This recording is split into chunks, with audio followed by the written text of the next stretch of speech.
We have ignition. Strap in. You're about to listen to. Welcome to the NBZ podcast. Everybody says, who does he think he is? I just told you who I thought I was. NBZ. I just told you. That's who I think I am. I'm a terrible person who's come to believe unforgivable things. All right, NBZ Retro episode again.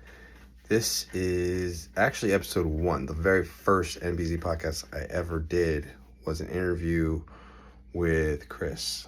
Austin was there also.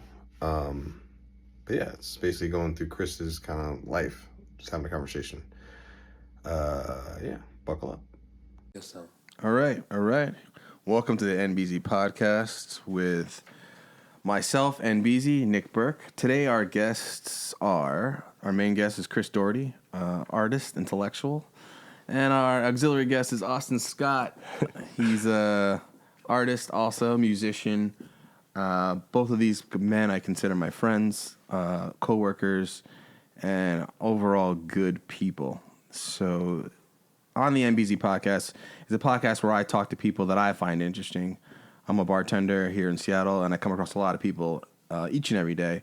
And sometimes I want to kind of dig deep and unpack issues and talk to people that I find stimulating. So we're going to dig deep into some topics, and after we get through the kind of main things, we're going to let things fly and talk about whatever. Some of the rules that's established are swearing is allowed, and let's not, no personal attacks, and just let's not talk over each other, and keep the conversation is key and paramount. So, welcome, gentlemen. Thanks for having me. Thank you very much for the warm welcome. So, Christopher, how do I know Chris?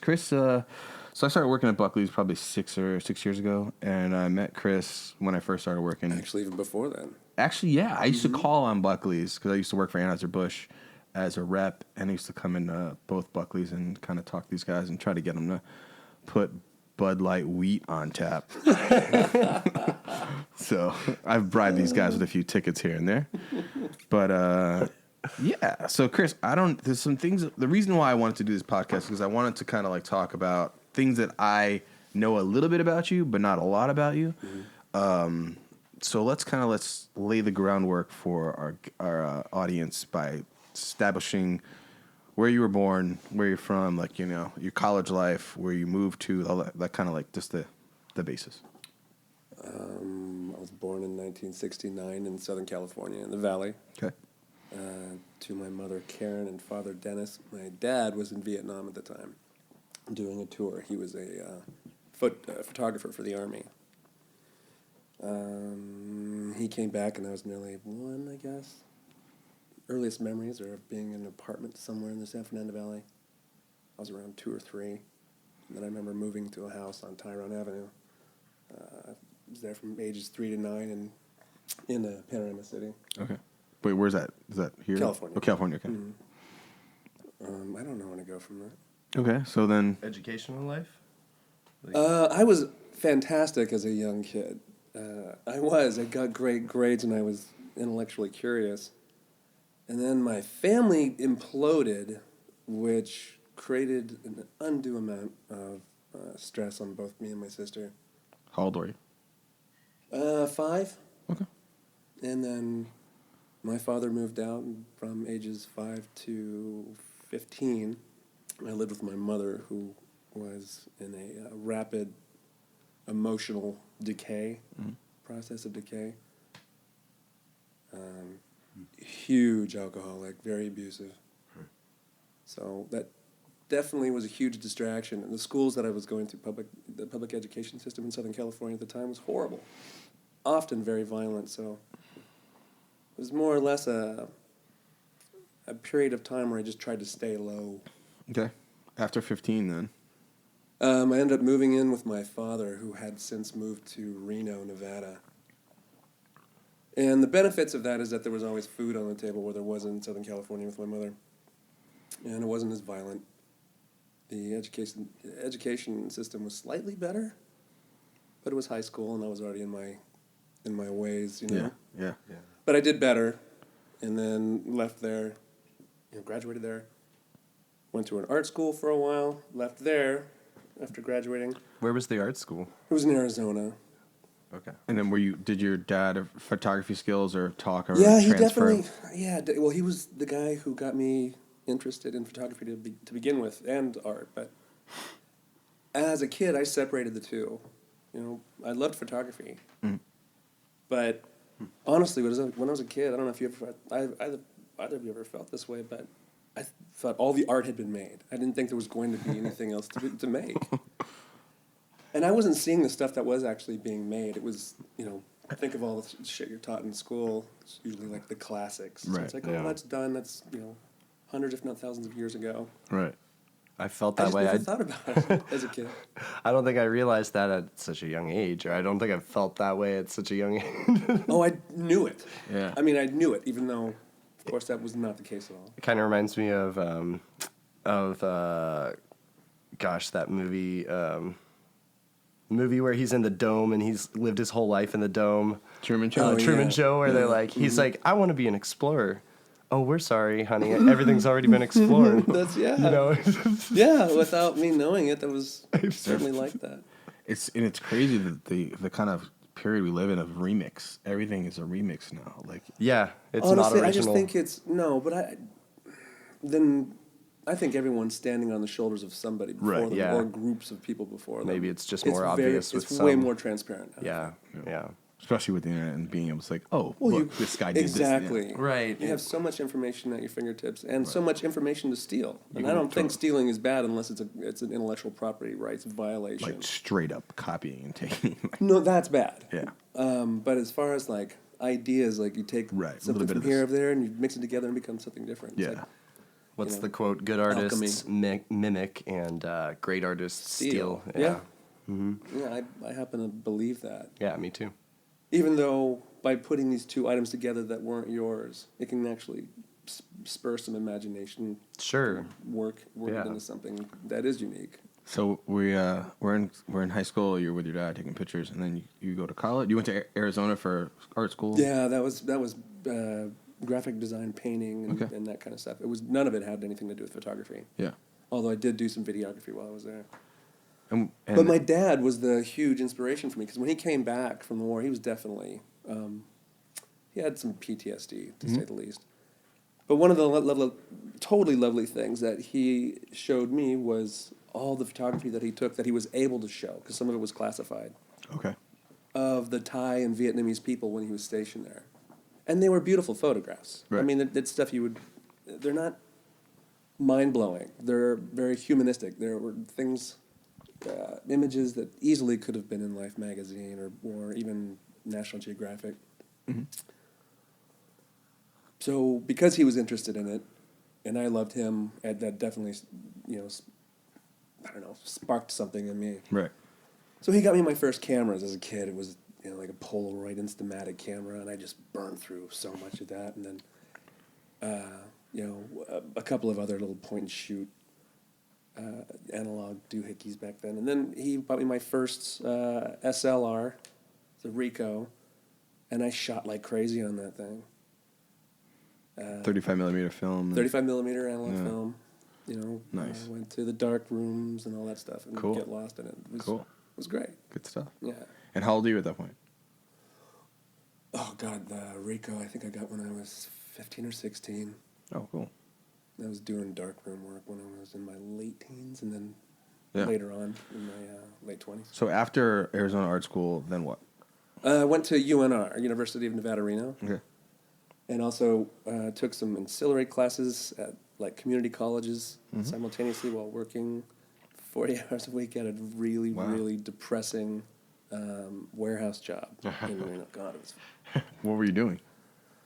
shipping and receiving and then parts. It was really depressing. Putting Did that for shit in boxes or like? Yeah, yes. It was the National Cash Register I was working at. And everybody's life there was so miserable. And then, but right before I left, I realized that I was turning into one of these miserable fucks. And I decided, I'm young. I'm going to quit this. I'll get a serving job, although I'd never done that before in my life. And did some graphic stuff on the side. Made it work. You're in your 20s. Yeah. Okay. Early 20s. Right. Late teens, early 20s. Okay. Cool. Yeah. Okay. College was pretty easy, but I also kind of saw through it. Yeah. Like a lot of the bullshit that these young kids espouse, it's just programming, and it's no more. Wait, programming, what do you mean? Like it's programming them? Yeah. Okay. Yeah. When people are using like the catch terminology and the catchphrases and all that stuff, like diversity is one of the. If I heard the word diversity one more time, just being barfed out of you, because you're programmed to. It's Right. not because you actually genuinely feel that way. Or know the definition of it. Yeah. But I mean, it's no more apparent than it is today. Yeah. With the amount of social justice warriors that are out there just being angry to be angry, triggering one another. That shit, it's been around for a long time. Yeah. Yeah.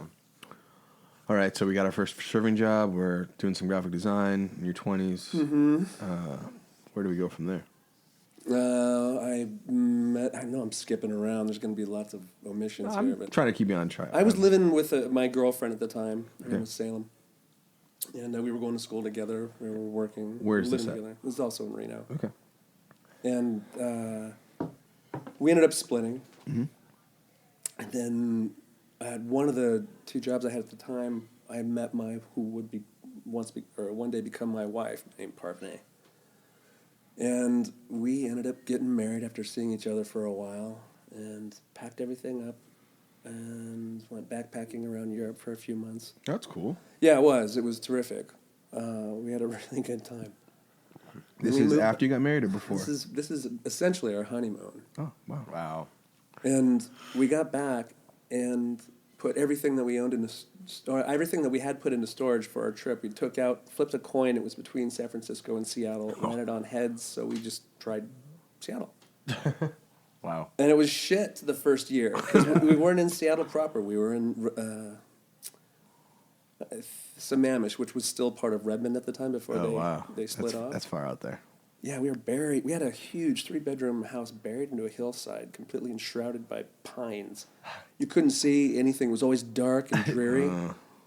And having just come from a desert to this place that's really lush and dark and wet and wet, yeah. I don't know anybody. It was a bummer. That could be maybe cold. we should go to San Francisco.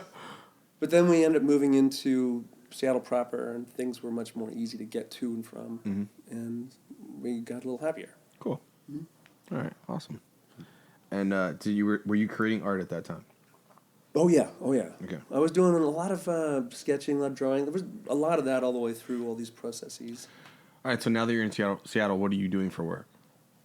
Oh, I was working in a studio of one variety or another during the day, and then I was bartending at night. A studio. Yeah. Art studio? Art studio, yeah. Okay. Okay. And just making your own creations. Yeah, exactly. Just exploring shit. And it was my time then. It wasn't much about photography then, although I did do some. It was more like a split between writing and painting or drawing. So I would kind of juggle those things, and then at night go to work. All right.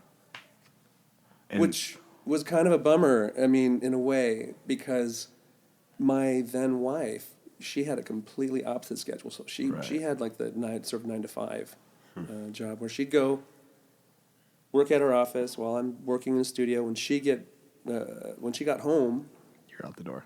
I'm gone. I got to go make some Money. Yeah. It's kind of the schedule I have now, actually. But after a couple of years of that, you end up leading different lives, and that's ultimately what led to our breakup. Because it's like, I don't even know you. Yeah. You know? You're never here. The only time, yeah, exactly. And the only time that we did share, I would want to talk about heavy things, I guess. Talk about things, because it's like, I feel like we got to catch up on a whole week, or if you let that pass by, it's like a month. Right. I've got all these things that I've been thinking, or things that have happened to me, or what I've witnessed. Right. That I want to share, or I might want to directly focus on how our relationship's failing. And if you only have that little bit of time with that person, Yeah. that's a bummer to hang out with them. Yeah. And I was that guy. Great. I got to meet up with him and talk about how we're not succeeding. I know. Yeah. I know. In hindsight, you know. Yeah. Well, that's interesting. I mean, I don't want to derail it, but it's just interesting. You've got a lot of similarities between a part of my life there. with that relationship. Yeah. Currently? No, that was my ex-wife as well. Mm-hmm. Same thing, opposite schedules, living two different lives. Although, at a young age, it happens a lot faster. It doesn't take a few years before you're leading two different lives. You know, we were in our early 20s. Yeah. Yeah. Anyway, back to finishing up your. So what happened? Where does that leave us? I think we're In your years, thank you. yeah, we're in Seattle and we're doing art. Yeah. Bartend- Are you bartending here? No, this is before I met Tim and all these guys. Okay. I was managing a Scotch bar, or co-managing a Scotch bar in Capitol Hill called Hopscotch. And fast forward, we buy a house. The house had space in it, which was awesome for a studio.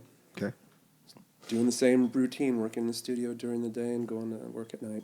Mm-hmm. Finally, I could tell something was up, with my then wife. Mm-hmm. Something was amiss. She hadn't been happy for a while. I hadn't been happy for a while. We really didn't hang out. But then I was getting the vibe that she was seeing somebody else, and I was correct, found out. And she ended up marrying that fellow. Okay. And having kids. She came home one night and she goes, I want a divorce. And she was expecting me to freak out. I went, okay. That was it. Was she mad that you said okay? I think she was shocked. Yeah. Yeah. But you knew. I felt it. I felt Yeah. something like that was possible. I feel like you can definitely feel like you. Well, one of the things, too, that I noticed is, because I never cheated on her, but I was witnessing, like, that last year in particular that we were together, that there was all this other opportunity. For you or for me? Yeah, I mean, I was paying attention to opportunity, like, Right. to It's funny. maybe see a girl, Right. but I didn't act on it. It's just that the very fact that I was noticing it more meant that Yeah. was something And going on. So, just for the audience, Chris is a bartender. I'm a bartender. Austin has been a bartender here at Buckley's. Austin has been through divorce at a young age. I haven't. But to get to Chris's point about noticing, it's funny. You're right. I just got married like less than maybe 2 months ago. But it's because let's just pause. As a male bartender, you see so much female in front of you at all times, and you can and you could always you can tell if you want to know, if you want to notice the opportunities where you can slide in. There's a big, huge power dynamic between bar patron and bartender, and easily exploited by the bartender if he wants to in a flirtatious way or saying a certain thing at a certain time. And Absolutely. you open a door, and I feel like the patron, if available or single or whatever, is almost a higher percentage time open to your suggestions. Well, let's put it this way. Like, if they came into the bar and their intention is to walk out with somebody and they're already talking to you, and if you're attractive, you're like already You're like 3 how many quarters steps ahead in the game. Yeah. But see, if you were in a relationship and you're happy, like Yes. not just saying that you're happy, but you are legitimately happy, you're excited about where you're going, you don't notice those You don't things. notice a lot of it. You're oblivious a lot of the time. It's absolutely. Keep it moving. Doesn't matter. Or not even just that, not just a relationship, but if you have some endeavor that's like occupying, your back Sure. burners, and you kind of like go back as you're being, consciously helping people or whatever. You don't notice that shit. Because you have bigger things on your mind. Like, I don't really care about taking you home tonight or No, whatever. It's like, no. I'm excited about this other story thing, or yeah, this yeah, painting. yeah. I want to go home and do Exactly. this and do that. Right. If I have to take you home, then that pushes that off till tomorrow. That's not what I wanted.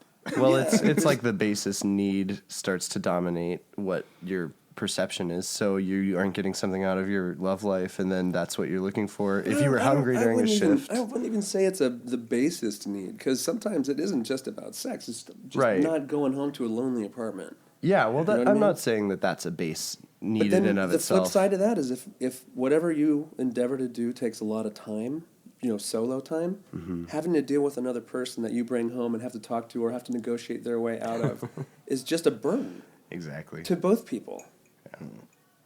Interesting. Very interesting. So Yeah. That's so good. yes, It is a flip side. Okay. Yeah. So interesting. we've laid like a little background about Chris. Let's Yeah. my main objective of interviewing Chris. So I want to know kind of what's the creative process? Why does your art look the way it does? Let's just throw this blanket question out there to both of you guys, because both of you guys are create. What is art? I'm really glad you asked that. I was actually thinking about it this morning because I was kind of working myself up because I was excited to be here. And I was thinking, and this, I just want to throw this out there and see what you guys think and see if maybe you have something that's closer to home. But I think that what it is something that you do. It doesn't even have to necessarily be something that's created, because a dancer doesn't create a physical object. But it's something that you do that you get emotionally invested in which you want to see it. You want it to.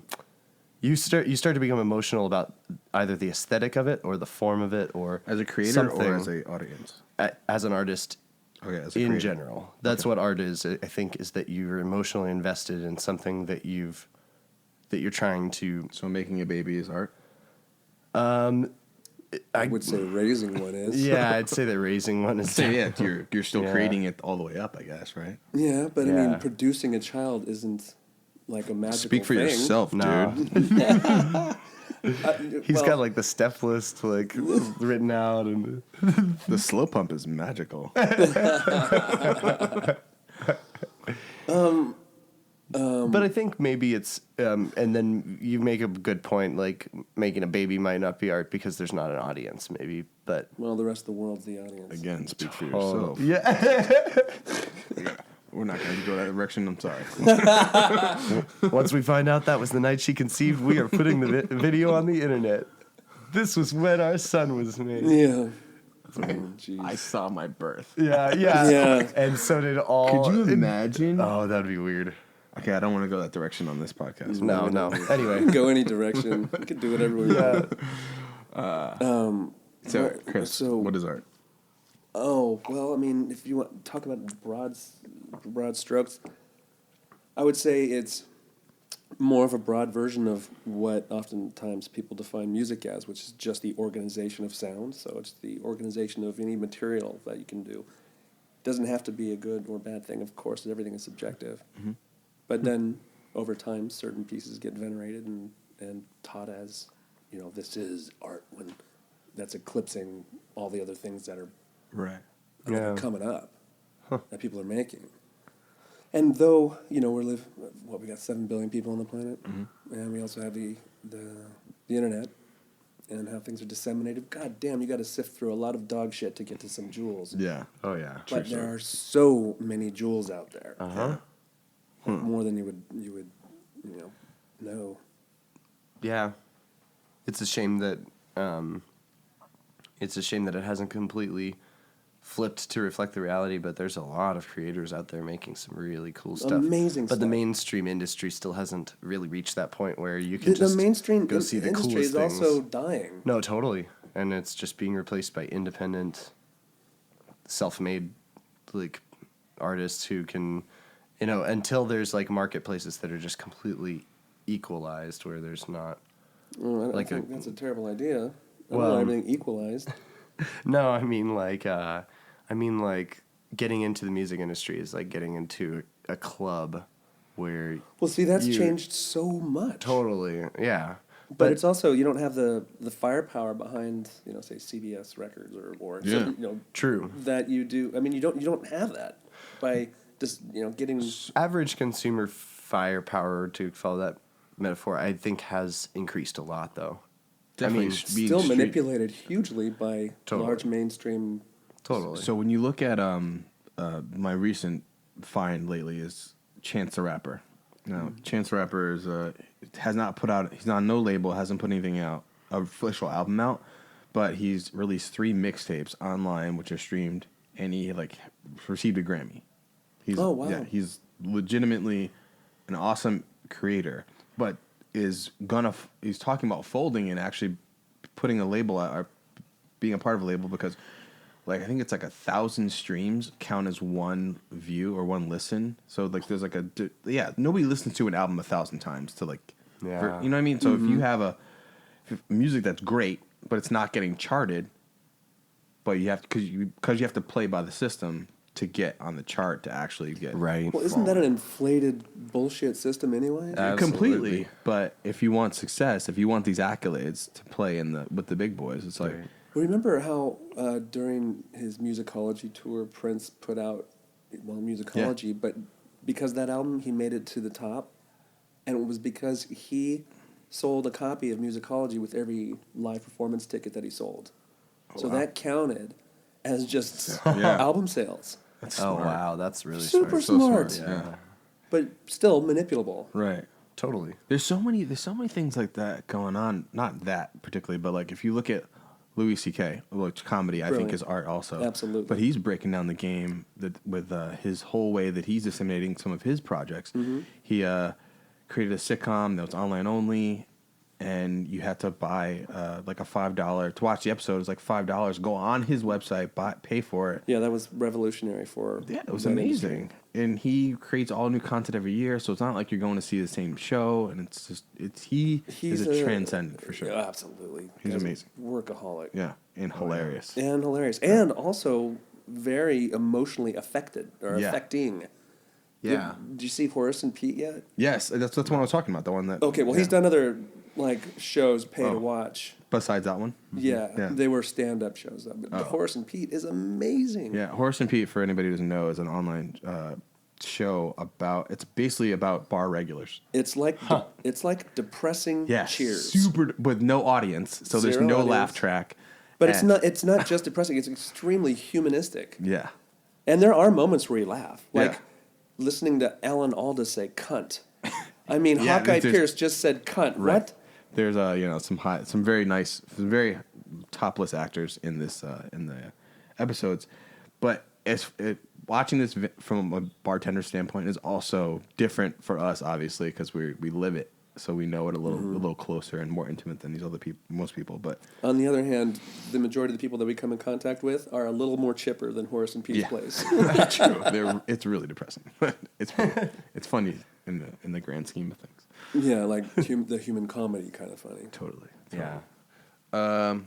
So, Chris, I don't think anybody has listening to this maybe have not seen your art. How could someone see some of your pieces if they were Well, just listening to this online? I've just now started up a new website through SmugMug. Mm-hmm. I did have a Squarespace presence, but I let that Expire. go. Yeah. Mm-hmm. But then decided, per Andrew, to get on SmugMug. I don't know what I'm going to do with it. Okay, so Aside from that, I mean, honestly, I don't have much more web presence than do you like Facebook. a hashtag or like how would someone find you if they wanted to see your stuff right now? Like I guess Christopher Dougherty.smugmug, spell Doherty. DOUGHERTY. Okay. And I have like maybe only 50 images on that so far. Okay. How would you describe your art? It depends. I have a handful of different. I mean, if you're talking about, I don't know. In general, like how would you could you put?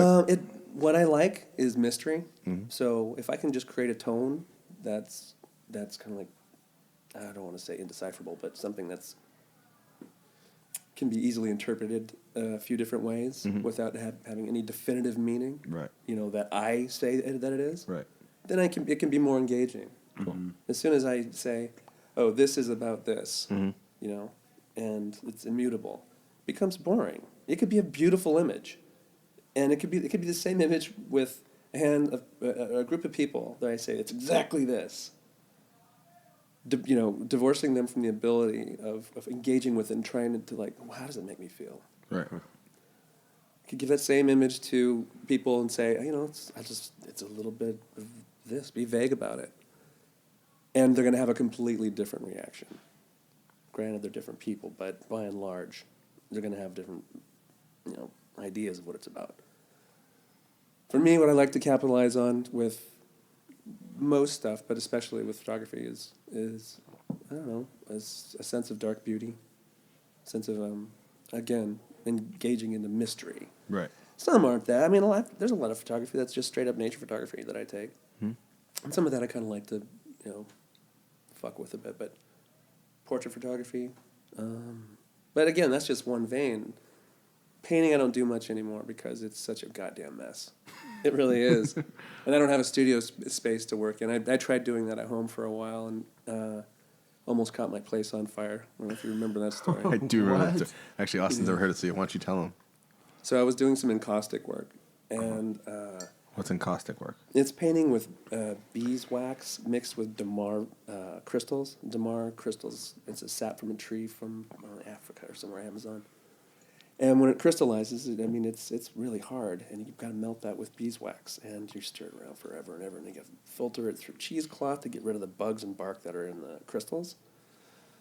Then you can pigment the wax, and then brush it on, and then heat gun and let it, even out, then scrape, and you just layer it up, and it can look really beautiful. Well, I was trying to find another way of evening out the tones of some small pieces and evening out some of the ridges without having to go crazy with the razor blade and scrape it all down. So I took a cookie sheet out, and then I put like one piece at a time in my oven. One piece of what? Of one piece of Art encaustic piece. work Okay, that I was okay. working on. And it was working. And then, the beeswax would, if anything that melted off the substrate would go onto the cookie sheet. Mm-hmm. And I was like, oh, I'm getting some interesting, qualities here. And then one day, I got up in the morning, and it's like, oh, I'm gonna preheat my oven. I'm gonna go to the store and get some food. I decided not to preheat the oven. Thank God. Go to the store, get food, frozen food, stick it in the oven, and turn it on to 350 or whatever. Start working on my computer, and then all of a sudden this billowing smoke starts coming out of my kitchen. Oh, God. Yeah, it was gnarly. And I'm like, oh, shit. And it was really thick. It wasn't just like a little hazy smoke. It was like, oh, something's on fire. See flames coming out of the burners, even though the burner wasn't on. Fuck. So I opened the oven door, and giant flames taller than I just started coming right out of the oven. Oh, God. And I was like, oh, shit. I better go do something about this. So I just ran into the hall, got a fire extinguisher out, and just did a couple quick blasts. And it destroyed my apartment. It fucked up so much. I had to run around and gather all the electronics because the smoke was so thick I couldn't see you. Wow. So yeah, I don't want to have a studio where I need to use lots of chemicals or heat. Do you have a That I fire never- extinguisher in your house now? No, I don't, because I'm not doing that. I'm not doing that. You still should have one anyway. Well, they have one right outside. But no, I still. If you look in my apartment right now, you'd see that I've got a light box set up with cameras and lamps. I've got drawings, set up and strewn about. Mm-hmm. But I tend not to work with the big stuff from home. Yeah, chemicals alone will kill you. Sounds like a good idea. Yeah, that's so stupid. So what had happened was did the wax So get yeah, out? the wax had gone over the cookie sheet. Apparently, I didn't notice it. Trip. And I have a cleaning lady, and usually they attack that area, and apparently they hadn't. I just assumed that they were going to. So, it was definitely my fault, but, God, that would have been so bad. If you left the house, yeah. And Yeah, that I would have come burned down home the to building. complete, yeah. Yeah. Oh, and somebody died, too. Thanks. Yeah. Thanks, Chris. Glad you're a part of this community. Nice art. Yeah. Yeah. Creating something with emotion. Yeah. Yeah. Tolerable. Okay. Your work encompassed your lives and and the lives of people around you. Yeah, yeah. All right. So at this point, we're about half an hour in. We're going to take a short break. We're going to get some beer, and we'll see you in a second. This podcast is brought to you by Buckley's in Queen Anne. All right. Welcome back. This podcast is brought to you by Buckley's in Queen Anne, where neighbors become friends. And we're back with Chris Doherty and Austin Scott here on the NBZ podcast. Let's get into a little more art, and then I want to kind of derail and talk just free fly about stuff that's topical on the mind, Sure. current. When's the last time you had an art show, Chris? Oh, man, it was pre 9/11. It's been that long. Wow. So I was going through divorce, as I mentioned before, and I had this one show, and it was at Esquin Wines. You know that place down in South Seattle? It's a wine wholesaler. Yeah, actually. I had a show there and sold a tremendous amount. Yeah, a lot of work. Wow. Yeah, several thousands of dollars. I was very in need of that too. Yeah. You know, having moved from a house to a studio apartment in Capitol Hill was a huge adjustment. Right. So I was married, then no longer married, lost the house, lost the dog, all that stuff, and it was a good divorce, if you can, if you Yeah. will. But it was a huge adjustment, and I needed to figure out new studio space and all that stuff, and so Right. this was a nice little boon. So I ended up renting a warehouse in South Seattle, and just worked there. I didn't have another job. Oh, wow. I wasn't doing anything, so I was literally Living making a off of living. yeah. And I knew I didn't have any illusions about it. I knew I was fortunate enough Yeah. to experience that, but also knew that it would be short-lived. Right. And there was a gallery that started courting me. There was a friend of a friend who introduced me to this guy who owned a gallery called Nico. It was in Pioneer Square. That was his name, or that was the gallery's name? The gallery's name. Okay. His name was Sam.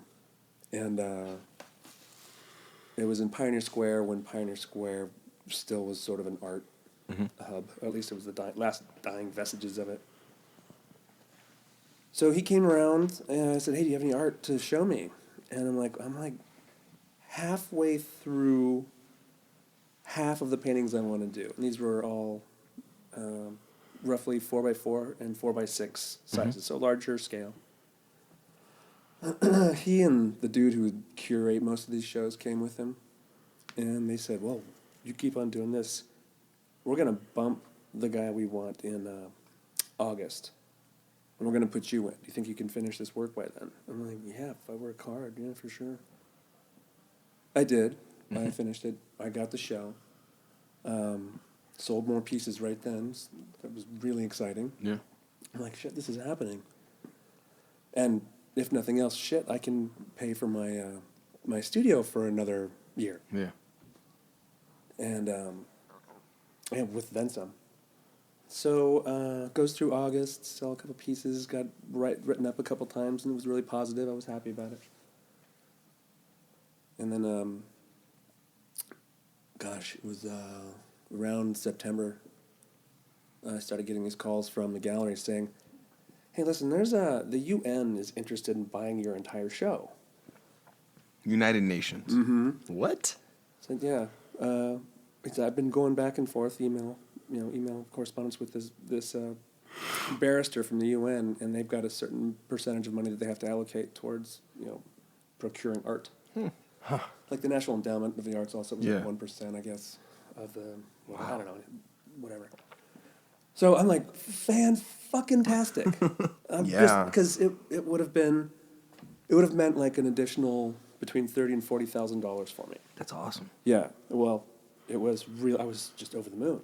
Oh my God. So they're going back and forth, and they're trying to like just get all the logistics in place. I'm like, cool. Just if you need anything from me, let me know. And then I get in contact with them accidentally. It was like on the 6th or 7th of September. Just saying, "Hey, how's it going? How is this progressing?" And Matt, he said, "I haven't heard from them in a few days. Still didn't hear from 9/11 happens. And everyone's in shock, right? Yeah. And a week after 9/11, the emails start rolling in again regarding buying my show. Well, some of it had been purchased. They let this barrister know that. He said, "That's fine. Well, I want the rest." Because apparently they just surfed online and found artwork that way. Huh. I'm like, fuck yes. Even though days are dark, it's really, really gnarly. Everyone's really affected by this of course. There's a part of me that held on to this little slice of happiness, just like, okay, this is happening. I'm still going to be able to survive off this, making money off of painting. And then they go back and forth, and they're trying to figure out how to get it from point A to point B and all that shit. They send a check, and it's like a ridiculous amount over what the rest of the show would have cost them, like by several tens of thousands of dollars. And so my gallery contacts their attorney, and their attorney says, that's not, dealing with big entities like that for incidental costs, shipping and otherwise, they will have a buffer of money, but that's a little high. Mm-hmm. So you should probably consider contacting the attorneys general. So my gallery contacts the attorneys general, and the attorneys general say, this is really sketch. You need to call the FBI. What? Yeah, so they called the FBI, and they ran all the names associated with the this check. is because you got a check that was too big. Well, I mean, I thank God it wasn't too little of a buffer, as you'll come to understand. So the FBI runs the names attached to the check and the deal, and they all come up flagged for sponsoring terrorism. Oh my God. Yeah, and so it's a shit deal. And what it turned out to be was a money laundering thing, some Nigerian money laundering scam, and the money would have been filtered and had been filtered. They didn't get any money out of us. How they would have gotten money out of us was, okay, Nick, I'm going to buy that beer from you with this check. You say, okay. And you know what? Because you're so nice, I'm going to make it out for $20 as opposed to $6.30. Keep the rest. You give me your beer, I drink your beer, you go and try and cash a check, and it just goes nowhere. Okay. Just bounces out, my number. So you get fucked. With them writing my gallery a check that's a lot over the initial amount means my gallery ends up, taking the check, trying to cash it, but in the meantime writes a check for the difference and sends that. Oh. So this Nigerian scam artist Oh my God. gets, say, Your $30,000 real check, money. real money. Yeah. Something out And this of... just gets Mounted. rerouted everywhere. Oh my God. Did that happen? That's what. Well, they had a history of this. Okay, but it didn't but happen with us. it didn't happen with your gallery, Yeah, because though. we contacted the attorneys general, and FBI. Then the FBI wanted my gallery to be part of a sting operation in London. I know it's absurd, and they, I think, kind of wisely declined because they didn't want to get mixed up with terrorists. They weren't out any money. Yeah. Wow. And then there was a Damn. There was a fight between the gallery owner and the guy who managed everything, the day-to-day stuff, Matt. Jeez. And That's intense. so I didn't hear from Sam for a while. And I try and contact Matt and go to the gallery. Everything's gone. Every bit of artwork that they were, from all the artists that they were representing, gone. Including yours. Including mine. Completely gone. And I'm emailing him, calling him. He's not returning anything. Oh my I God. try to get a hold of Sam. Sam says, I don't know where he is. So he basically just took everything that he had that Just didn't belong to split? him and put it in a warehouse and kind of disappeared. But luckily, I have a friend who's an intellectual property rights attorney, and I asked him for advice, and he helped me compose an email that got his attention. Because he wasn't on the run. No, He wasn't at a country that didn't have extradition rights. He was just some dude who thought he could get away with something. I wrote this. He got the art back to me, and it was damaged. Almost all of it was damaged, except for 2 pieces. And both of those pieces I ended up donating to a museum, and they both got a best of show. There's a little silver lining in that. That's awesome. So so the gallery that you were a part of Nico. ended up getting this bullshit transaction for the sale of your whole thing, and then you checked in on it, and then afterward, the owner of the gallery split with all the art. Not the owner. The Not the owner. owner. The day-to-day guy. The day-to-day guy. Day-to-day guy. Okay. Basically, sort of a curator. Okay. So why So was he involved with the Nigerian? Do you think? No. This was Okay. totally independent of that. Okay. That just No. seems weird. It was just that was how the events That's insane. laid out. So have you ever tried, like since then, selling art in Nigeria? Yeah. I want to talk a little bit about. So as a creator myself, like I don't consider any of the stuff I do art. I consider some of the things I try to do a hobby, but it is art. Creating videos or setting a tone for a piece or any kind of photography that anybody takes is art. Of course. But I'm sorry to interrupt, but I need to go back just a little bit and ask you what you think art is. 'Cause Oh, true. You're discounting. That's true. I used to think. Well, let's just say this. I'll give this as my response. I'm not really sure if I'll stand true to this, but Well, everything changes. this is the first thing that comes to mind. Is if you see something that you like that you're unable to create, then I consider it art. But actually do create. Well, What do you mean? eventually. So like, if I see something, even if I can create it, it's still art. But it's like a painting or a picture, and it's like, there's certain things that catch my eye. I see pictures all the time, obviously. Mm-hmm. But if you're like, whoa, that's artful. That picture with that way, that look, or that edit, that the look of this There's image, no question about it. That's an art form. that is to me like, so I guess I kind of I hold it to a higher standard, even though I know that all of what is being put out there and created, even the stupid memes and things like that are dumb that I could definitely create myself, are still artful, because the humor in that is art. Some of them the delivery are is really all- amazing. They Some are. of them they're like great little perfect jokes. And there is Amazing. such a thing as bad art too. I mean, like True. just because something that isn't amazing doesn't mean it isn't art. It just isn't good art. Well, see, now that's a difficult thing. That's a difficult thing. That's kind of a dickish thing think to about- say, 'cause think it's about outsider subjective. artwork, or Yeah, people right. with certain diseases who make artwork. Right. Right. That outsider artwork is amazing, but you would also, Yeah, that's why it's a dickish there's thing a to say. well, it's a pompous thing Right. if you're raised at a university level, standard of criticizing art. Yeah. It's pompous. I think it's a bullshit. That's why the whole college machine, it takes a couple of years getting out of that and experimenting with the process, however that may befall you, to get out of that mindset and to create your own ideas. Yeah. And they could be, again, it could be another case of standing on the shoulders of greats before you, but better to stand on their shoulders than... But you have to open your, like, everything from wabi-sabi to tachism and freeform, non-geometric, abstract work. Like, one of the best, and I've been reacquainting myself with him, is Jean Dubuffet. And if you guys don't know who he is, I definitely recommend looking at both his art, but also his writing.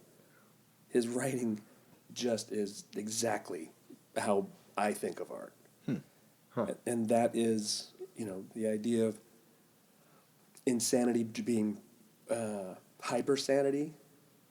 Insanity being hypersanity. Just plain sanity is being crazy. It's a bad, boring, creatively disengaged place to come from.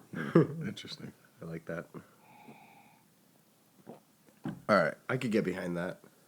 I really recommend I reading like him. that. He's just, oh God, I just love that dude. So, after me defining art, the thing I wanted to get to as creators, when you get to the point where you're not creating, and you get the block, or you're getting ahead, you're shutting your own self down. How do you get through that? Obviously, we've all been through it.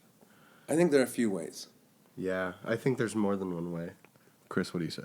I think that the most effective way is going to be probably the most painful way, most irritating way to go about it, and that's just continue to make things, whether you feel blocked or not. And even if you only have an hour or two to dedicate, or even a half hour, do it. Treat it as a meditation. And look back on it later. Put it aside. you may look back at it and go, oh, there's something to it. Or at the very least, you could say, oh, I see where I was going from point A to point B. Right. But like it's similar to the idea of being inspired, and you can get that feeling from a number of people and places by talking to or viewing the work of people that you admire. That's a big one. By quieting your mind down. This is a big one, and this is probably one of the more difficult ways to go about it, but I think it's a healthy method for just living in general. Meditate, be quiet, become present, allow for possibilities to open up, and then that'll help you look at stuff you've created before even and find new value in it. Yeah. Because you may have been going for a certain thing and it didn't do it, and then you classify it as a failure. It isn't necessarily. It could be a failure, but it's because it isn't where you thought it would be. Right. That's where work becomes exciting. Because say I'm trying to draw you or paint you, and then I fuck up an eyeball, but then I just keep on playing with the fucked up eyeball and turning it into it has a life of its own. Yeah. That's where the artfulness becomes really valuable. Is allowing yourself to say yes to every creative impulse, and not everything's going to work. Sort of like improv almost. Yeah. Exactly improv. Just the yes acceptance. Yes and. Yeah, yes, Yes, and that's exactly what it is. And once you're in that I hate this term, but Flow. The flow. I knew there it is was- an effective. It's an effective word. No, to I think describe it's a the good feeling. metaphor for like the because I often compare not being able to write like being stagnant. It's like a stream, in a Sometimes sense. you also need to put it in neutral for a while. Totally, absolutely, and I think what you basically said what I was gonna say. The one way to do it is to just. It's like if you have a well, like an old-fashioned pump well, you're gonna pump it for a while before anything comes out. Yeah. And then you're gonna pump it, and the stuff that's gonna come out is gonna be dirty and Sludge. shit. Yeah, and then you're gonna keep pumping, and then eventually you're gonna have clean, clear water that you want. And at that point, you could keep going, and keep pumping and keep getting more. Excuse me. Or if you stop, you would you'd have to pump again to get back up. But I think it's a kind of a momentum thing, and it's not necessarily needed to remain that level of momentum. It helps. Yeah, it definitely helps. But sometimes you should go into neutral. You're right, I think. Whether you should or shouldn't, I just think it's natural. It's that natural one does. and not unhealthy. I'm definitely in that phase right now, Yeah. and I hate it. It's not pleasant. On the other hand, it's because it's an identifying thing. Something you identify with isn't working right now. And Yeah. you have to, in my opinion, I can't abandon that because, No. my whole life to one degree or another has been about making shit. Yeah. And when I'm not in the throes of that kind of creative flow, then, I can get super down. Yeah. And that's a bummer. Yeah, I totally agree with you. I've been I put an edict out at the beginning of the year that I was to create more, and between getting married and then having a tooth pulled, and it derails you. Life does, man. Totally, but it just I'm between I'm hopping back on the horse and being like, okay, listen, we're gonna put some podcasts out. We're gonna re-edit those videos. We're gonna just start cranking stuff out. Super down. For it. Yeah. It's just, and I see so many people out there doing stuff, and I'm consuming their stuff, and I'm like, man, I could do this. This is not, Goddamn right. You And then, but I don't do anything. But it's like, so I know that I am my own worst enemy. I'm like, well, you're talking all this game, but where's your stuff? So, let's do it, man. Let's see. I think we've covered. I feel like I covered the art, but I'm gonna kind of because my line of thought and process is done with kind of Chris's questions. So I'll open it up to Austin to talk about whatever you'd like to talk about with art, and then we're gonna jump off into some any the freaky territory, stuff after sure. that. Yeah. So why not? let's just tie up art, and so Austin, I'll give you the mic. I had a really interesting conversation with my girlfriend today. Bullshit. I know. She's not much to talk with. Oh, God. His girlfriend's awesome, by the way. Danny. She's amazing. Danny, we love you. She's one of the most, between me and her, this has been the most successful relationship I've had. And I think it's worth pointing out that what Chris said earlier about the difficulty of two people sharing a space and actually getting things done, that is real. And even between two artists, Danielle is a graphic designer and a fine artist, painter. She's amazing. She's got great. Between the two of us, we still struggle with sharing space and getting things done. But That's never easy, man. it's never easy. But it is the easiest I've ever had with her. And so she's a really awesome person for me in my life. I get to actually be a companion with another artist, finally. I think it's pretty rare. So, but I had this interesting conversation with her today, and it was about doing art for business purposes and how hard that is, and how she doesn't want to, sometimes she doesn't even want to do a job that she could probably really walk out of there with some money in her hand. She doesn't want to do it because she doesn't want to lower her standards to what she would have to do just to make the money and get the transaction done. That's a whole different block. That's a huge thing. I remember when I started selling, it's like, well, people are digging this form of art. Do I just keep on this line, even though my wants and wills and I are on so many different types of it? Right. So it's like, do I just churn this out to make extra money? And so I started finding that I was doing that. Yeah. And I was like, okay, well, this is just a boring job now. Yeah. Did you hate yourself, or did you hate what? No, I hated because it wasn't a process anymore. It was. It wasn't that engagement that I was talking about before. He was just returning to a previous. It was like, okay, thing. I know how to do this style. I created the style. I can do this, in your sleep. In my sleep. Yeah. And because I could do it in my sleep, it became, not so engaging anymore. Yeah. It's funny.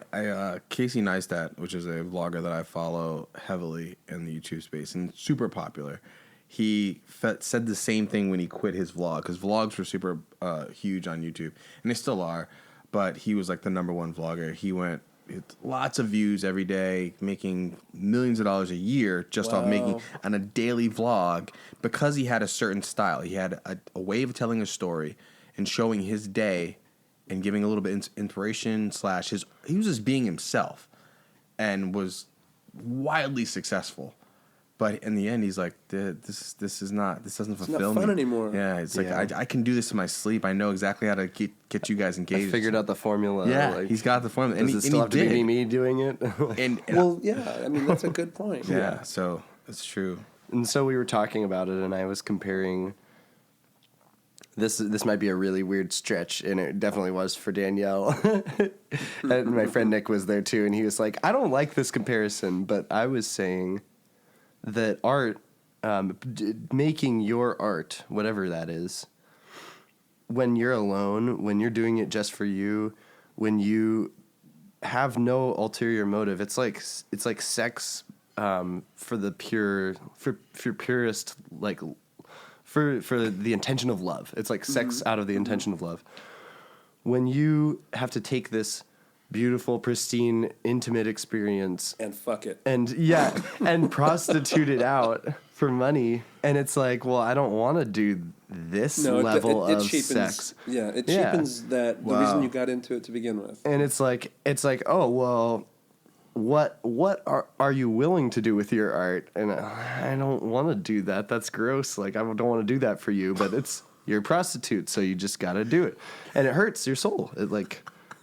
Just like you would feel shallower by. I think in order to get around it, you probably have to adopt almost a different personality. Totally, absolutely. But you still have to have. And this is a weird thing, but I've heard of porn stars and prostitutes. I don't kiss anybody because that's like Save for that my for their love. partner. Yeah, and it's like.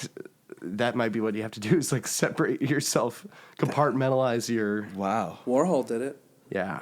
That's so He was crazy. amazing, though. He was amazing at getting shit out there.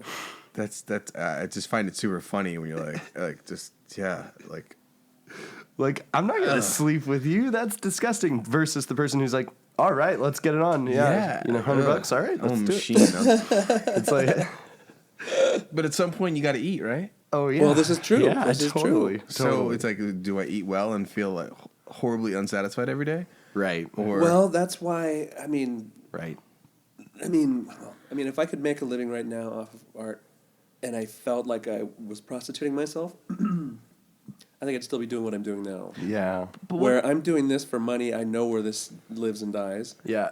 And then making artwork, I can do anything. It could be the most cryptic bullshit. yeah. I cracked an egg on a helmet. Yeah, but that's what. But when you get so good at being yourself, because like Casey started out by literally just being himself in front of the camera. Yeah. And But then by the end of it, he didn't feel like he was No. being himself. That's No, interesting. He was just sleepwalking. he was sleep exactly. But Yeah. But like you said, if you were creating, say in this social media world that we live in, say you dove into that head first and said, I'm going to create art and I'm going to put it out on these social media platforms, and then say you got a huge following, Right. of thousands and thousands of Instagram followers or whatever your platform is, and now brands are reaching out to you to promote their paintbrush. Like, Chris, you're creating these paint and you're putting I want you to do one post of you painting with our paintbrush, hashtag it, and I'm going to pay you $5,000 or $10,000 or whatever. Oh, I would do it for sure. Do you feel like I would do that. Yeah. does that feel like a little bit of like your first anal or something? Like, No, it feels a little less like If it. the brush because sucked. if yeah. yeah. What if you don't believe in the brush, but you're going to do it anyway just for the money? You don't even like the brush. You think they suck. Well, the funny thing is that the brushes that I've used, I've made myself. Chosen. So the brushes that somebody were trying to sell through me, they're going to be inherently better than what I've been using. You're like, so I recommend taking this brush and messing it up a little. Just Yeah. Honestly, I would probably. That's different, though, than trying to appeal to some supposed audience. Right. If you're The end not result, being legit. Yeah. So if I made a painting that I wanted to make, Yeah. and then they say, hey, will you include this brush, saying that you made it with this brush, probably would. I mean, because I haven't compromised the artwork. But if they said, could you paint this with our brush? Probably would. Yeah. Because that's not me changing my entire aesthetic or staying in one I gotcha. place. Whereas if I developed a bunch, say, Paint our logo. a presence. Oh, fuck that. But if I developed a presence that people were interested in, Yeah. and it was based only on aping the things that I did in the past, then it would become lackluster, boring. Yeah. You can't engage with shit like that. And granted, most people do want their things spoon fed to them. They want the same as it ever was. I want Totally. that so and so look. I want that Mata look. I want that Giger look. I want but it's Yeah. then go that way. I'm not Yeah. going to try and do that. Yeah. Yeah. All right. Cool. Yeah, that's interesting. All right. So we wrapped up on art. I'm gonna take a break if we are. Yeah, I think Alright. I think we've covered art pretty well. Alright. And it's another half an hour, so. So Also, we can talk more about that if it comes up. yeah. Oh, but totally. I don't think we should limit ourselves. we're gonna take a pause for a station identification. You're watching the NBZ podcast here with Austin Scott, Christopher Doherty, brought to you by Buckley's in Queen Anne. Good. All right, we are back here on the NBZ podcast with Nick Burke, Chris Doherty, and Austin Scott. This podcast is brought to you by Buckley's in Belltown, 232 First Avenue West, Seattle, Washington. Buckley's in Belltown, brought to you by Tim Buckley himself, one of the best bosses I've ever had in my entire world. Amen. If you ever make it out to Seattle and you want to watch a game, come to one of the Buckleys and watch your game. It's an awesome place. The one in Queen Anne is a little more neighborish. I would say more restaurant-y. The one in Belltown is, things fly. It's downtown Seattle. It's Sports a little bar. little sports bar, a little bit weird at times, but I love both locations. I love Tim Buckley. And come try our tacos. They're awesome. Somebody might want to pick up that phone. No, I'm just kidding. Anyway. So let's get back into it, fellas. I want to talk. This is the last segment of the night here. We'll just talk about some just stuff. Let it free fly and flow. I want to talk about the one thing that brought to my mind. This morning I did a short podcast on another channel for a friend who wanted to talk about conspiracy theories with me. I don't want to bring up all conspiracy theories because I feel like that I would talk about that at nauseum for hours. But I want to talk. He did ask me. His question he asked me was, name a thought that you've had that you changed your mind, a position you changed your mind on in this kind of conspiracy realm. And I brought up the O.J. Simpson verdict. And when the O.J. Simpson verdict came out, I wasn't into conspiracy theories or anything like that. I was just like a normal person. And I was telling him how my mom was saying that, no, O.J.'s innocent. No black person stabbed somebody 17 times. That's crazy. And I was like, what? Okay, yeah, sure, he's innocent. I'm like kind of on board with the popular, whatever I was hearing. And I was working at a country club, and this one lady came in, and we were kind of talking about it on the side. And she said she worked at one of the labs that the glove was tested at. And she said the DNA didn't match. It was close to his DNA, but it didn't match his DNA. And she brought up the hypothesis that it was his son. So I'm like, yeah, it was his son. And I kind of went with that for a long time. Until recently when I watched the 30 for 30 ESPN documentary where they broke down ad nauseum. It was a 7-hour documentary. Hands down the best it was a 5-part series. The best documentary I've ever seen in my entire life because it laid out the environment of OJ from his in UCLA or USC as he was brought up, the kind of how he wanted to live in this kind of white world, be a commercial success, not identify with all the black people that wanted him to be identified with him. Sure. And it puts you in his mindset to understand how he could commit this crime. Mm-hmm. And I walked away at the end like, there's no way in hell that he didn't commit this crime. Mm-hmm. Huh. But I recommend that documentary. Interesting. I've wanted to see it for a while. Have you guys seen anything interesting in the last couple months, years? That you give that kind of accolades to? Sure. I have to think about this because it's been like a long trail of those things. There's a lot I've seen that's been pretty crappy. Yeah. I could agree with that. Shit. Are we just talking about favorite movies now? No, favorite movies is something that you would give. Like I would give that vote. That's like my hands down. Everybody must see this kind of vote. Like, do you have anything like that you've seen in the last couple of years? Oh, jeez. That's a tough one, man. There's that Scarlett Johansson movie, I believe it or not, that came out by that once video director, and she plays, I guess, an alien who lures men, I guess through Scotland. You know the one I'm talking about? No. I'm gonna have to look this up because this is gonna drive me bananas. I would definitely want to know. It's a fantastic movie because you never quite know what's going on. Again, going back to that sense of mystery, nothing's explained, and you're just like you leave with like even in the end, yeah. Huh. There's no question about it that she's an alien. Right. But you never understand the dynamics of the world that's going on. A lot of ambiguity. Yeah, and then just enough specificity that makes it, to create the mystery. Hold on, I'm going to look it up. Yeah. I'm just having a brain fart. Oh, that's interesting. I can think of something that I saw in 2011 that completely changed what I thought about Bigfoot. Actually. So I did not 100% did not believe that anything like Bigfoot could exist or ever had or was even. I didn't think that there was any room for Bigfoot, even with all of the scientific discoveries we've had about the kingdom of animals and, how could we have not discovered this specimen already? If it existed. Well, they have with Australopithecus. Right. Afarensis. So I saw this documentary called Lord Pye. Yeah, it was Lloyd Pye, spelled Pye, UFO Congress. I think it was said 2012, but it's actually from 1999, I believe. And it says everything you know is wrong. This is the YouTube title. It's a 2-hour documentary. And he just not only Australopithecus.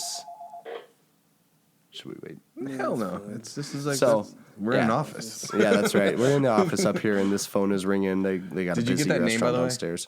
Yeah, it's called Under the Skin. I just remembered it before I was able to look it up. The Scarlett Johansson movie about the Yeah, alien Under the Skin. Yeah, Under the Skin. It's so it hit me at a place because I've seen a lot of movies. I did take some film school and also have a genuine affinity for movies. Right. But there hadn't been anything to like upset the norm and make me go, oh wow, that was really interestingly done. Mm-hmm. You know, David Lynch, no matter what he does, I'm always like, that's never been done before on film. Or if it has, completely, he's taken liberties with it. Mm-hmm. And David Cronenberg, another person, he seems to shake things up and make you go, what the fuck is going on? Like both of those guys, they make movies that feel like they should have been made 10 years in the future. Now, I hadn't seen a movie that was like that in a while, and then I saw Under the Skin, and I was like, oh, it kind of like rejuvenated my interest in film because you can still do stuff that has a lot of that engaging mystery about it. And then you've just got all these other movies with people in tights flying, and it's boring. Those superhero movies. Oh yeah. I haven't seen Logan. I hear it's great. I haven't seen it either. And I'll see it Yeah. based upon a lot of opinions by people But now that that I respect. it's funny now that I hear now that I'm more in tune with your lens of art and what you see, I am less likely to recommend things to you on a certain basis because now I know that like okay, this is gonna fall flat for Chris. Yeah. That's not necessarily true. Well, not necessarily true, but I'm closer now to understanding like okay, if I find something like within that whole realm, now that Well, see, that's limiting It's not your idea of what I think is valuable. not valuable. What like now that I know how now you've told me like more about the ambiguity. Ambiguity. Yeah, that's it. And the art and like I look at your art and I see things, and now that I talk to you more, I can see exactly what that is to you. Like I don't know what that is. I kind of know what that is. I have an opinion, maybe not, and that kind of thing is kind of not where I'm not putting you in that hole, but I know that now that I can see it and I understand a little bit more, I can be like, well, if I see this movie that is similar to that, at a certain point, Chris might really like this. Meanwhile, when I say Sausage Party is awesome, and you didn't like it, I'm like, well, okay, well, Yeah. it's kind of cookie cutter, but it was freaking hilarious to me. Everyone says that. You said that. I loved Pete it. said that. Yeah, What was it? Sausage Party. Sausage Party. I went in just thinking it was like the easiest jokes. It was easy, but they were funny. Apples, oranges. Yeah, I know that's the thing. I get it. So now that I understand that why you didn't find that funny, because it's like these are softballs, but they're really good. Like, But see, that's not to say that I don't like silly movies. I love them. oh yeah, I know. It's just that one didn't do anything for me. I think a part of it too is, what's his name? Seth Rogen. Is it Rogen? Seth Rogen. He's such a one-note personality. There's nothing more to him than. Chris is a great impressionist, by the way. Chris does really good. That wasn't really a impressions. good impression at all. No, it wasn't. But you know what I'm is. saying? It's like it's just that same. I saw him. I thought he was hilarious in 40-Year-Old Virgin, especially when he's talking to Carell about the dating process and how it's similar to watering a plant. You water the plant, you nurture the plant, and then you fuck the plant. He was funny. I didn't know him from any other thing. I mean, there were Freaks and Geeks, but which was terrific, by the way. But then every subsequent thing he's done, it's just he doesn't have a lot of range. But as an artist, which he is, right? He's creating stuff. Think about that though. Think about him being like, okay, well, is it okay to be a one trick pony? Of course it is. Of course it is. And in fact, like I said, there have been things that he's done that I've enjoyed, a couple, but he's kind of lackluster. He's getting paid. Well, good for him. I know. I'm saying I don't deride any joy that man feels from his. Do you think he struggles like? Fuck no. No. Do you think he struggles? No, especially now. The guy's rich. He's got cachet. He's got a name that he doesn't have to protect. Right. Especially because it was built upon monetarily struggling. Does he creatively struggle? No. Why? Because he's got fleets of people. There's like, hey, let's do this, and he's like, okay, man, and he's just getting high and having fun. That's fucking awesome. It's an enviable life. I do think there's people that are out there simply because they can deliver things in a way that's really consistent, and they're like okay, I actually don't know very much about Bill Murray's in personal life, but his delivery in movies is very much the same a lot of the time. Oh, he is him. And he does a great job, but it's that delivery that really sells him. All right, let's think of this. There are certain actresses out there who can do the Meryl Streep thing, like back in the 70s and 80s, where Chameleon. Chameleon. Amazing. Vincent D'Onofrio, back in the 90s, he was a chameleon. Yeah. I feel that... what do you think? I'm a little bit of a fanboy, but I like Edward Norton a lot. I feel like I've seen all kinds of faces on that guy. Yeah. He usually plays... It's a little bit more narrow. They're more narrow. There's a few other actors I like that are more narrow, but I've seen them in a lot of roles, like Tom Hanks, and... I like Will Smith a lot. I've seen him in a lot of different faces on that guy. But that doesn't mean that you can't have a Harrison Ford who is the same dude. Right. There are like maybe 2 movies I can think of where he plays a bad guy. Oh yeah, that one. Well, there's the one where he. I just the saw ghost that one. And then there's that one where he's an older guy and he's like trying to attack the young lady lover of his. They're like. I can't remember. It's like a suspense. I think I remember what you're talking about. Well, there's one with Michelle Pfeiffer. It's like Under the Stairs or something. I can't remember what it's called, but... It's like he's cheating on his wife. And and you find out he's the murderer. Right, exactly, yeah. But that's fine. Jack Nicholson, by and large, has played the same sort of dude, excluding a couple of movies. King of Marvin Gardens comes to mind. I think it's interesting to like compare those people who have...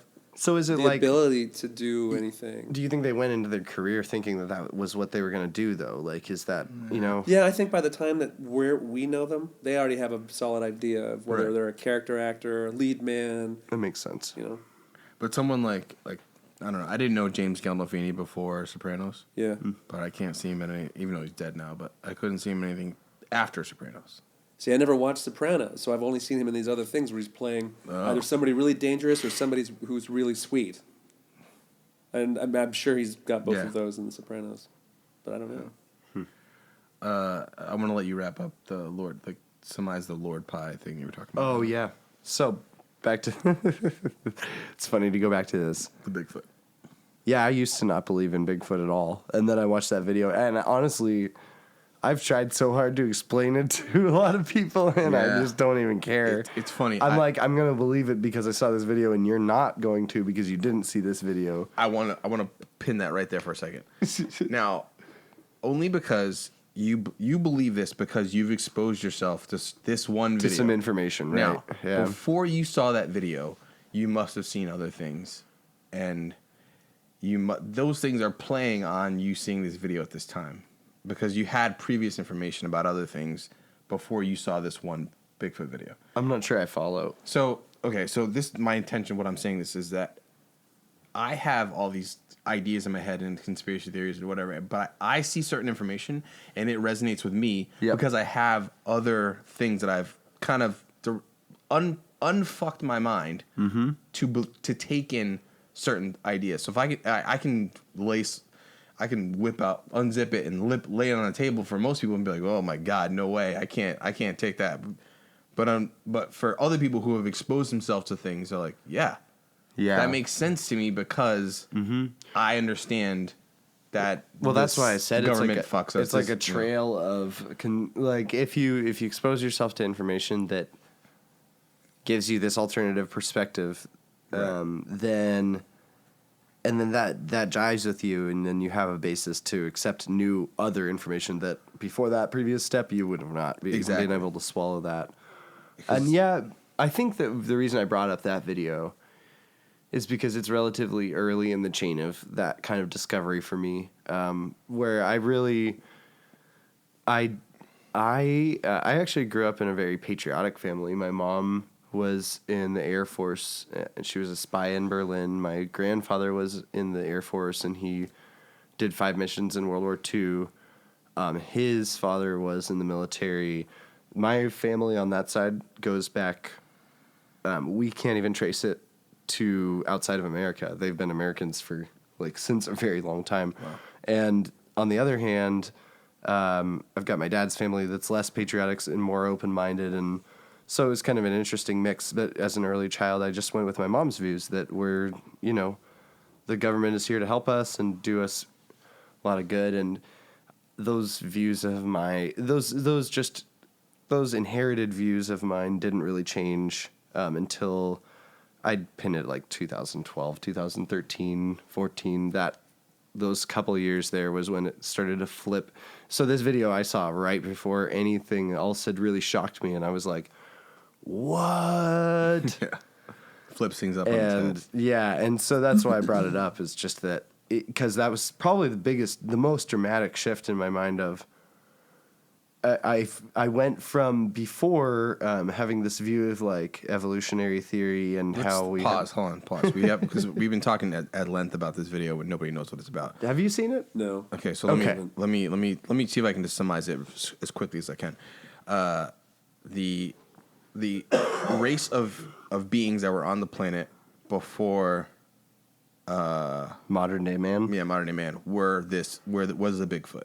Yes. That's the summary. Aliens came down, or not, extraterrestrials came to this planet, merged their DNA with Bigfoot to create a hybrid. Which eventually became man.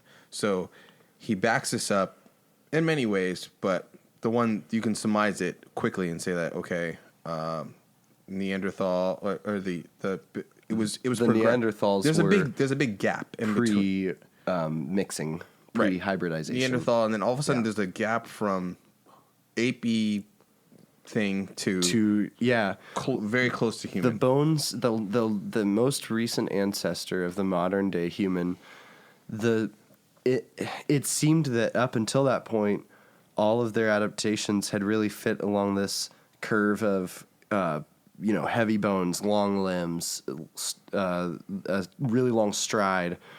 Big, wide feet, chunky, thick bone structure around the head and stuff. And then you get to the modern day humans, and with very little, apart from the idea of things just randomly mutating, why did it suddenly evolve to modern day humans being real frail and tiny feet with these really thin, webbed bone structures, different than the wide bones of the previous human ancestor. And then you've got the whole stride and the arm length is completely different. Okay. The brain size, there's huge differences, yada, yada, yada. So the people are going to go back and say, well, where's Bigfoot now? And there's a whole other thing. Right, and then that's a whole other thing. That's why it's a 2-hour documentary. He tries to cover I think he does a great job. He does from the scientific standpoint of showing where he's coming from. And that's where I was coming from is science. And, I'm not going to accept anything that there's a lot of, I know that the things that I might have been taught in school weren't accurate, but the methods that these people reached those conclusions, I believe in. Right. And it's just the amount of information that we actually get exposed to that allows us to integrate new information. The methods themselves are solid, I think. All right, I haven't seen this at all. But just out of curiosity, how come we can't find remains of any of these? Well, we do, and that's the thing that he started talking about is that it's oftentimes relegated to conspiracy theorists and weirdos. And there have been people who toured around the United States with an ice box with a coffin, with a carcass of Bigfoot, and people who examined it. Although there was plenty of people who were running a smear campaign on this gentleman, there were some forensic specialists who said, this doesn't look like it was made up. The individual hairs trapped in the ice, the blood trailing. You'd have to vet whoever these experts are. Totally, absolutely. Also, where's the evidence of it? Is it photographed? Is it? So there's photographic evidence I can't produce it right now. But No, I mean, is it something that's accessible via online? there is evidence. There is evidence. that documentary, like Well, the For sure. documentary But I'm saying again, there's most footprints. Stories are Footprints. stories. There's there's footprints. also footprints. So even to this day, people Those- are uncovering But footprints. they've shown how those have It been can be falsified. exactly. Have been, yeah. But okay, so and again, so this goes back to Well, you need real incontrovertible proof right in order to have now, that kind of opinion. Again, this is on the podcast this morning. I was talking about with the alien thing or conspiracy. What is truth? And this I is don't not, want truth. I want fact. Okay, fine, facts. Fact is Fact is something- not testimonial, right? Yeah. You need video, photographic, or actual physical evidence, right? At this point, it's more physical than anything. So 'cause video and basically, photograph what you can- need is a video or photo of a Bigfoot. Well, that's so easily manipulated. Right. and So then, falsified. how would you then from a Well, standpoint? considering how many hunters there are out there, and like a ridiculously few amount of them ever say that they've ever heard or seen anything like that. What? So what if the? Okay, go ahead. Sorry. No, just that alone. Right.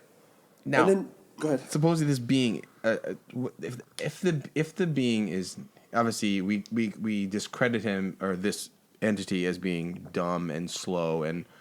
I think that's the animalistic view of this thing. So we should easily be able to capture or catch something of this thing because it's so. We don't think about it being the last iteration of a human. Like It could. What if it's You actually? mean the previous? Yeah. iteration. What if it's? right. What if it's actually pretty smart and very elusive and can have senses that are beyond what we have and became like, oh, there's somebody I can sense this thing being 3 meters away looking for me. I need to leave and move and get away. Well, you kind of get that feeling no matter what when you're in the forest. Okay, I'll give you that. You do. I give mean, you that. because this everything you hear, all Everything, the sounds, yeah. and sometimes it sounds like those sounds are intentional, Yeah. like a twig snapping or whatever. When it's not, Yeah. it's just the sound of the forest. He also And by the way, I mean there are other animals who are really fucking smart, totally. and we find their remains all the time. But there's still animals that we are discovering for the first time. He brought up the panda when he was giving me a talk. Yeah, the panda is anecdotally a really wonderful historical example of how something like an undiscovered creature could be plausible even in modern times. And what it is that until the 1850s, humans actually like the panda was a mythological creature. There weren't pandas in captivity. There were never panda remains that were found. There were never, and so yeah, but there are plenty of Chinese drawings, paintings that Totally. include them. and so of Bigfoot as well. But it's not. That's not proof. That's not proof at all. I've never seen never an seen a- old Bigfoot Chinese drawing of Zen watercolor thing. Well, no. They're missing. Some like Chinese drawings. I haven't seen You're it. right. He's right. I haven't seen any drawings of Yeah. Bigfoot. Well, the only way in which I have is, like I say, with those anatomical supposed drawings of, creatures that lived. They were super tall, apparently. Yeah. And they were bipedal Yeah. mammals. Well, you can And that was like 50,000 years ago when they were supposedly alive. right. And so anyway, his point is that with the panda, they didn't actually have any scientific or incontrovertible evidence that they existed until Somebody call him. till Teddy Roosevelt, I think, went on a hunt out there and caught one. In China? Was it that recent? Yeah. It was literally that I recent. didn't know he'd ever went hunting in China. It was some safari that he did and like went out. Or I believe that's the story. Well, But Nick, anyway. what do you But think basically, about it was the Teddy 1800s. Roosevelt being the champion of our national parks that you happen to feel are dangerous areas? That's a true story. I don't know about Teddy Roosevelt. Oh, Teddy Roosevelt being the champion of national parks. Yes. Okay, so national parks, I think are. I'll never fucking go in a national park. Okay. You wouldn't go to the Grand Teton? Let's just put this in context. I'm not really sure where this is coming from. In context. I'm a 36-year-old black man who's never been camping. Now, I will camp in a normal campsite. I'm not trying to go on a hike in the middle deep of woods or- like Yellowstone or something. I'll go, but like, so my idea of what national parks Camping is fucking overrated, by the way. are all car camp. Thank God my wife is not really into camp camping at that much. home. Yeah. I'll pitch a tent at home. The national parks are clear stay away zones in my mind. They're like, don't fucking go here because you don't belong. Well, I mean, I think there's a truism to that. Honestly, that shit's wild. Yes, it's very wild out there. Yeah. Now where my conspiracy bleeds into this is that I believe that now I have to pause and put in my you're not gonna buy this shit. That's fine, go Yeah, ahead. I know. Like disclaimer. I believe in a hollow Earth theory. Not that the Earth is completely hollow. You're correct. I don't believe in that. No, shit. it's fine. You don't have to. But this roll with me for 10 seconds. Not a hollow Earth, but a honeycomb Earth. So underneath the Earth, there are vast cavernous spaces. You mean underneath the crust? Yes. Okay. Underneath the, yeah. Or Well, there are. That's with- actually true, and that's been proven. Right. But I think inside those spaces, there are entities, meaning other races of bipedal or maybe bipedal humanoid-looking type things that live there. Mm-hmm. So Bigfoot is one of those races, and I think that the national parks are where the Earth crust is thin enough for there to be a bleeding in of the two spaces. Mm-hmm. So if motherfuckers are hungry, and there's like little Johnny is a little far back on the trail, and mom and dad are ahead, and little Johnny goes missing. Easy pickings. Yeah, and it's like, oh, we just found his clothes. Yeah, because motherfuckers got hungry and ate that shit. So I'm not trying to hike out in the middle of the woods, even with a gun. I don't like if Bigfoot that is 14 feet tall and says, "Come here, black man with dreads, I'm gonna eat you." I'm going down. Oh, dude! One time back when I lived in Reno, I was going. A friend of mine, his name is Gerard. I don't know if he's alive or dead. I have no idea.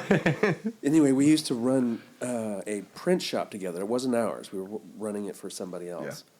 But when we weren't working there, because we were doing a lot of screen printing and stat photography, and when we weren't doing that, we would get in his Jeep and we'd go to some place that was kind of tall that would catch a lot of wind, and we would hook up a parachute and seriously just like go Did you? hanging, just literally attached to the bumper of his Oh, so you would Jeep. what? You would kite yourself? That's so fun. Yeah, it would just Shut like up. that. Yeah, That sounds dangerous as fuck. and it was. Thankfully, neither of us got hurt. I know, because that thing could come crashing down. Yeah, but there was this lake that we would go to. We went a few times. Pyramid Lake, Oh, which is God. a creepy fucking lake. And super windy. Super windy. Great place for that. Yeah, and But very creepy. it is an eerie People lake. die there every year Why is and it they don't creepy? I discover. don't understand. Well, it's a desert lake for one. It's not like Tahoe, but one of the things is that it turns over every year. Yeah. What do you mean turns over? How's So that- the bottom the of the lake layers. comes up to the surface, and it becomes really murky and gnarly.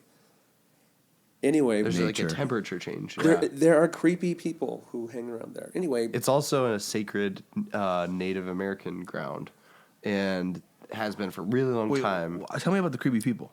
well, let me put it this way: Gerard and I were dumb, like fucking pseudo parasailing, and we're walking around, just hiking. That way, we didn't call it hiking. We were just kind of strolling, but it was like rocks here, rocks there, just chatting about art, probably. Mm-hmm.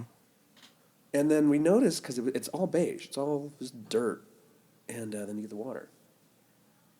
And we see something shiny, like maybe 10 yards in front of us, go up, and it's a Ziploc dog head bag. The dog's head had been severed and skin peeled off and put in a Ziploc bag. And they're like, what the fuck? We're looking around, like, is somebody watching us? Dude, Reno has so much of this weirdness. What? Yeah, and then we found more pieces of the dog ziplocked, just strewn about. Holy shit. Yeah, really just odd. Hashtag don't go there. Yeah, Reno's got some weird shit, man. Thanks for the story. It attracts I know a where lot not of to go. I just creepy want to point people. out Pyramid Lake is a national park. Yeah. I don't know if it is actually. I just- vilified. I'm done. Yeah. Are you guys down for a short break again? Yeah. We'll do one quick short break and then we'll wrap it up for the night. Sounds good. brought to you by Buckley's and Queen Anne. All right, welcome back to the NBZ podcast. Here with Austin Scott, Chris Doherty, and myself, Nick Burke. All right, let's get back to the program. Now, I want to talk. My pleasure. Wow. We had a little bit to drink during the break. Now, Chris, how can anybody listening find you besides coming in during the day to Buckley's and Queen Anne? And You can follow him home at night. where can they find you? Where can they find you on the lines or an email or some way to contact you if they wanted to? Oh, I mean, you can go to my Facebook page, just my name. Spell it one more time. Christopher, spelled the usual way. Dougherty, Dougherty. If you wish to email me, it's beepboopI'marobot@gmail.com, and that is exactly how it sounds. beepboopI'marobot@gmail.com. But please don't, because I never check that shit. All right. And Austin, how can we contact you if we wanted to, so inclined? Just learn some semiotics and flash that symbol in the sky, man. Like a bat sign? Anyway. No, to get in touch with me, my name is Austin Scott. AUSTINSCOTT. You can email me at ars@austinrscott.com. Oh, what's your middle name? Ronald. Mine's Dennis. Dennis. We should just call each other Ronnie and Dennis. Like Ron. Yeah. No, you shouldn't. No, you shouldn't. It'd be like a 50s cartoon. Bad idea. And you can find me at nbz.com, NBEEZZY, Instagram, Facebook, Twitter. Where did the NBZ come from? It's funny you should ask. Well, I was a supreme shit talker in college. So, But only then. It's funny. I attribute any kind of confidence or very much who my personality was or can be at times to being really good at swimming. And I was a swimmer in college, and I had a little bit of a bravado about me in certain aspects. And then once I feel like I know what I'm doing in a certain space, I can tend that kind of cockiness comes out. Now, in the game of beer pong, which I spent 2 years in college, 2.5 years being a collegiate athlete, in the last year and a half being a professional beer pong player. And during my professional beer pong career, I would pull off all sorts of feats by, looking in your eye and clearing the last cup, or closing my eyes, or do it off the wall. Anyway, but one of my friends, Gerald, who gave me this nickname one day during a beer pong game, because my name is Nick Burke. He just called me NBZ.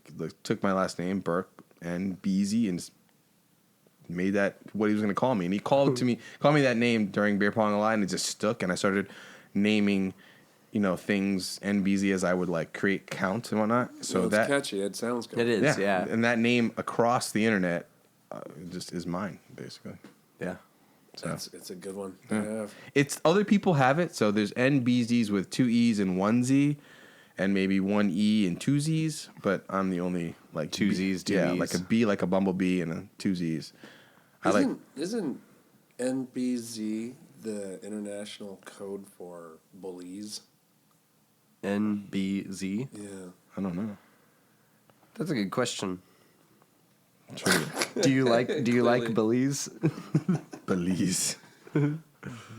No. I don't know anything about Belize, but I'm pretty sure it's a wonderful country with wonderful people. Oh, it's all right. So You been there? Yeah. Yeah, cool. I heard that if you wanted to move there as an immigrant, you have to Please open your don't. own business. Interestingly enough. Yeah, I had a friend, I don't know how accurate this was. I was a teenager when I heard about this, so I might be coloring things from my lens back then. But my friend told me that his mom wanted to move there, and the only thing she had to do by law in order to be a legal immigrant was to Prostitute. open a business. That could work. But no, she was gonna grow fruit and sell fruit. And apparently that's all that was necessary out of her to live there. They have a liberal idea of what a business is. Very liberal. And So do we. Totally. Yeah. I mean, now that to we be can. an immigrant, to Oh, no, not that. I'm saying businesses here. Yeah. So Yeah, you the can. phone. Oh, Again. hello, phone. press off phone. If you're the one calling and you're listening to this, just know that we fucking don't want to talk to you right now. Also, you're listening to this a week after we did it. Yeah. So Good you're job. calling in to the one we're doing presently, which isn't about this subject at all. Yeah. Why don't you get your timing straight here? Yeah, or develop a time machine where you can go back in time 1 week. One day we should have live callers. That would be really funny. Oh, that would be fantastic. That would be fun, wouldn't it? That'd be really wild. fun. That'd be wild. I want to do that. We're doing that next. How do we do this? First, we have to keep doing this so Skype. we get a following. We could do a Skype in. And then once we get a following, then we can get some people to call in. Anyway, Yeah. I think we're almost at our expiration date. We here. almost are, yeah. It's Yeah. 5 So, minutes into this Let's section. let's wrap it up and call it a night. All right, man. It's been a pleasure. I appreciate you guys talking to me about the different corners and pockets of art that you guys have lived through. And Chris, I really appreciate the insight that you've given thanks us for having me. into your own mind and self. I appreciate you both, and hopefully we can do this again sometime. Absolutely. Oh, I say sooner than later. Yeah. All right. This is the NBZ podcast. This is Nick Burke signing off. And just be easy.